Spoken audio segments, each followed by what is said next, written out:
கன்னிமூல கணபதிய வேண்டிக்கிட்டு நாங்க கார்த்திகை முத தேதி மாலையிட்டோம். கார்த்திகை முத தேதி மாலையிட்டோம். ஐயப்பா ஐயப்பா என்றே சொல்லி, ஐயப்பா ஐயப்பா என்றே சொல்லி நாங்க 6 வாரம் தானே நோன்பும் இருந்தோம். நாங்க 6 வாரம் தானே நோன்பும் இருந்தோம். எங்க குருசாமி துணை கொண்டு அவர் பாதம் நம்பிக்கிட்டு இருமுடிய சுமந்துகிட்டு வந்தோம் ஐயா. நாங்க இருமுடிய சுமந்துகிட்டு வந்தோம் ஐயா.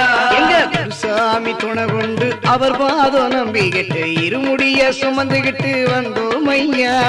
இருமுடிய சுமந்துகிட்டு வந்தோம் ஐயா. 6 மணி